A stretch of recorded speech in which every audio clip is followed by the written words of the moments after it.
Jumpa lagi teman-teman, saat ini saya akan membahas salah satu alat analisis statistika yang disebut uji beda.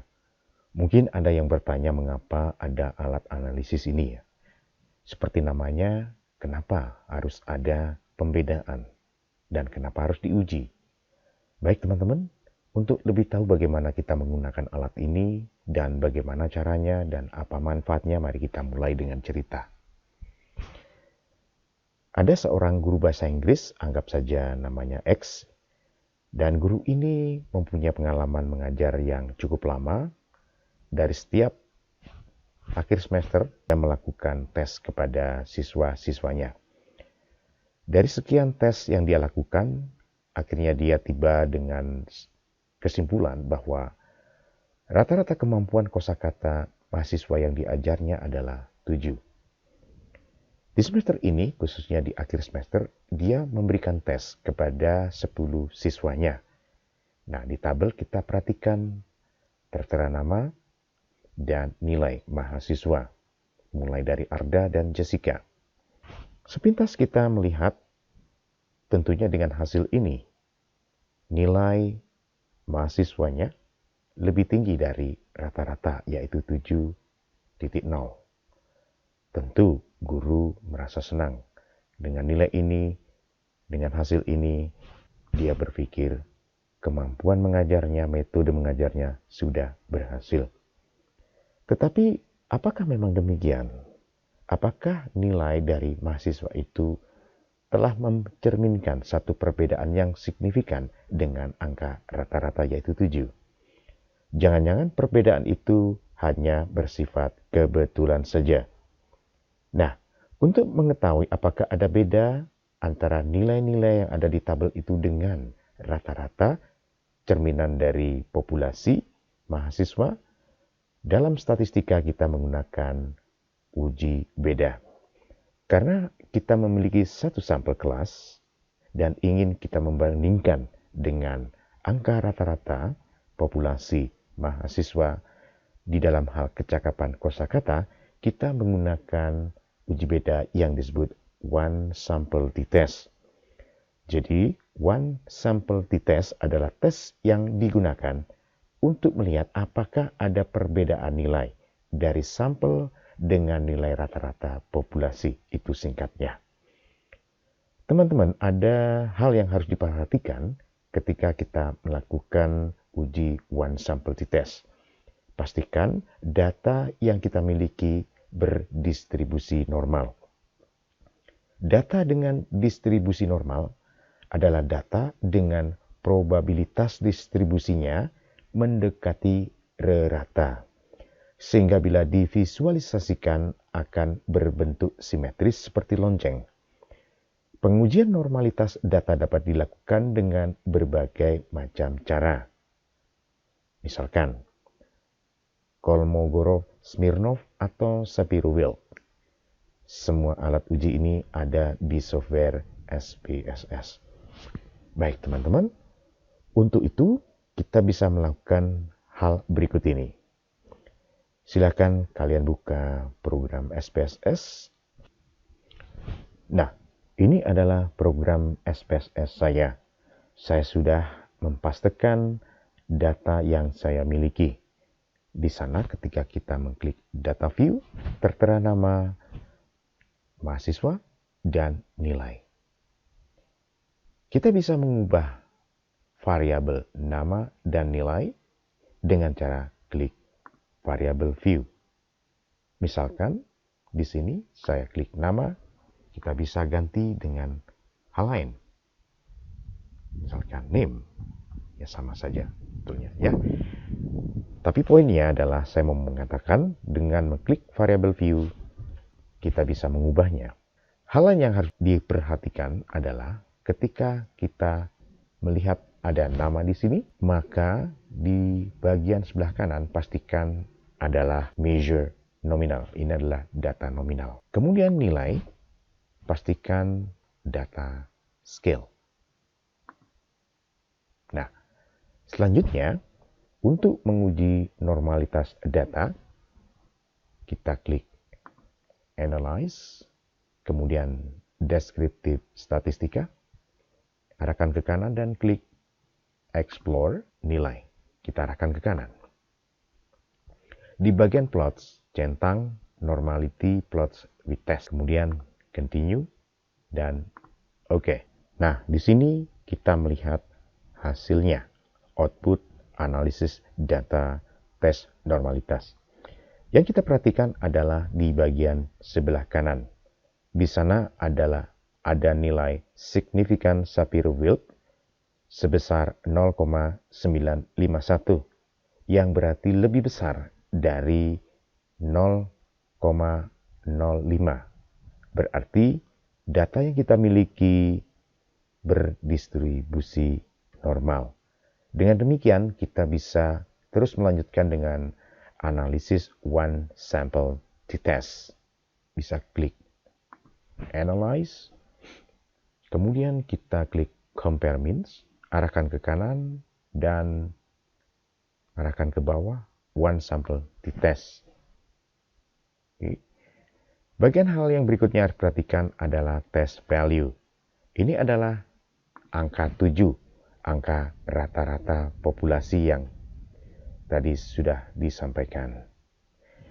Oke, bagian berikutnya bisa kita klik OK. Yang harus kita perhatikan adalah hasil dari pengujian, yaitu angka significant to tail yang menunjukkan 0,000, yang berarti lebih kecil dari 0,05.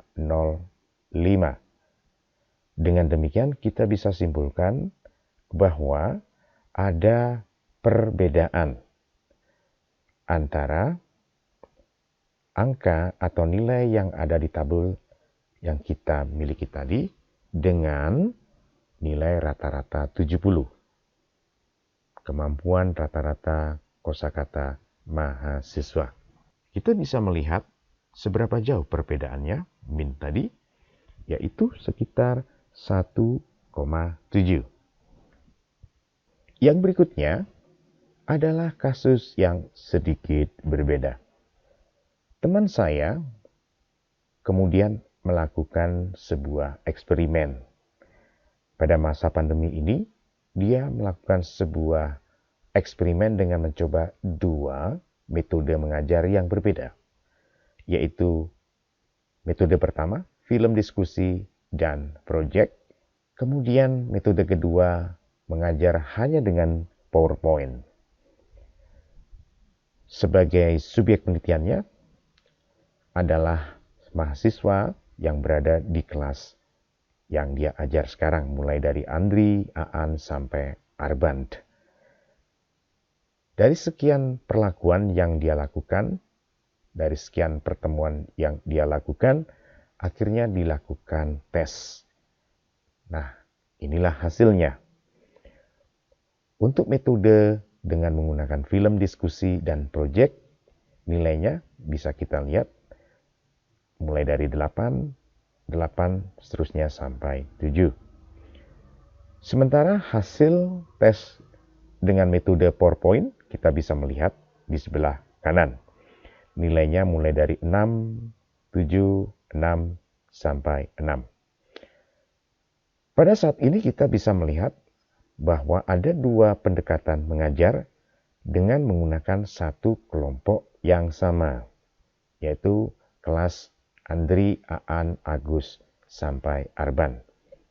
Bila ini terjadi, satu kelompok yang sama kemudian diuji dengan 2 metode yang berbeda, maka untuk uji beda kita melihat rata, kita menggunakan per sample t-test. Satu kelompok yang sama diuji dengan 2 metode yang berbeda. Bagaimana kita melakukannya? Dengan software SPSS, langkahnya adalah berikut ini. Nama mahasiswa Andri sampai Aan dan Arban di sebelah kiri. Kemudian hasil tes multimoda.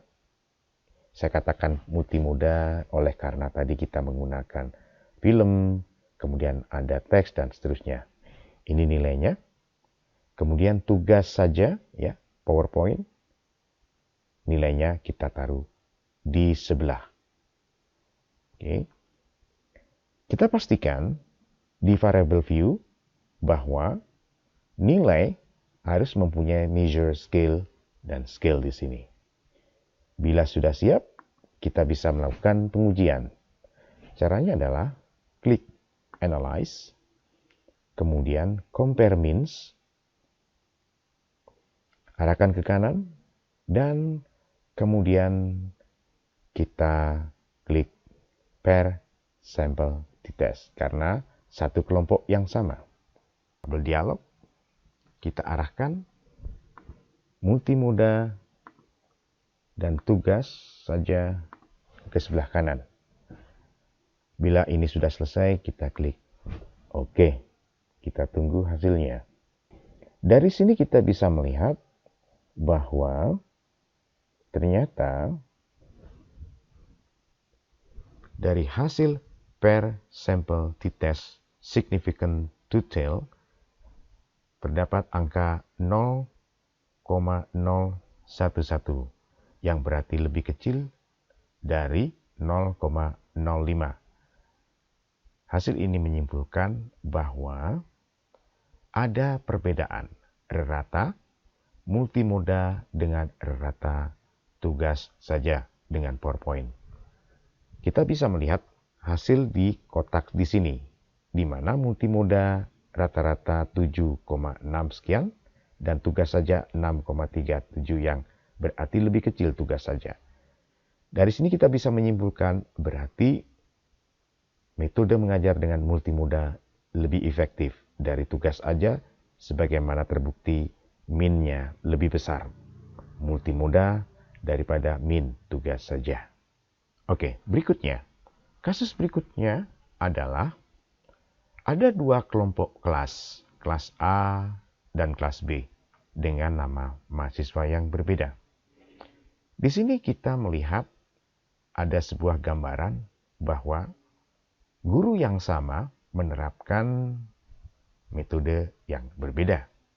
Ya. Di kelas A dia menggunakan metode X misalkan dengan hasil nilai yang ada kita temukan di sana. Andri 6, Aan 7, sampai Arbanat ada 7. Dan di kelas B, ya, guru menggunakan metode yang berbeda. Di kelas B ada Budi, hasil setelah dites 7, Badrun 8, sampai Bakso, ya, nilainya 8. Ada dua kelas dengan dua metode yang berbeda. Bila ini terjadi, maka kita menggunakan uji beda untuk melihat rata dua kelas ini dengan independent sample t-test. Kita katakan independen karena tidak ada hubungannya. Bagaimana hal ini kita lakukan di SPSS? Langkahnya sebagai berikut. Nah, ini adalah datanya. Untuk bagian nilai, angkanya kita letakkan di sini. Tadi ada 6, ya. Kemudian 7, 8, 7, dan seterusnya.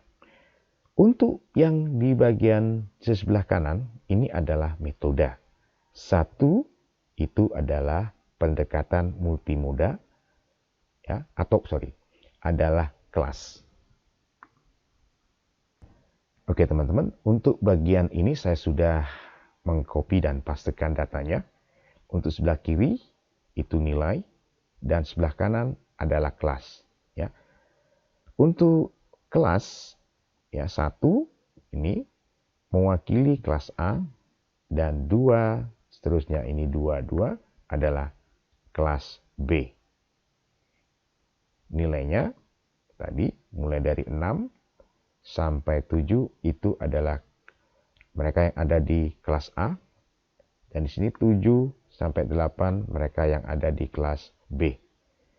Nah, mari kita melakukan uji beda, yaitu independent sample t-test. Caranya adalah klik Analyze, Compare Means, kemudian Independent Sample t-test.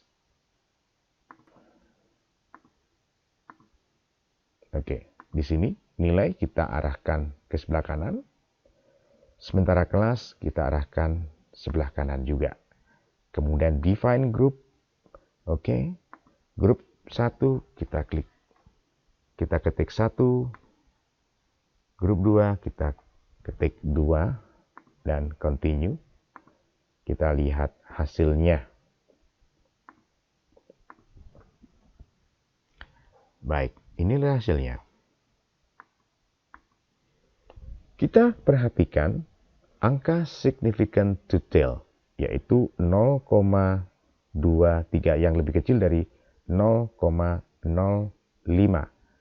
Berarti kita menerima hipotesis yang menyatakan bahwa ada perbedaan rata kelas A dan kelas B yang tentunya mewakili pendekatan metodenya yang berbeda juga.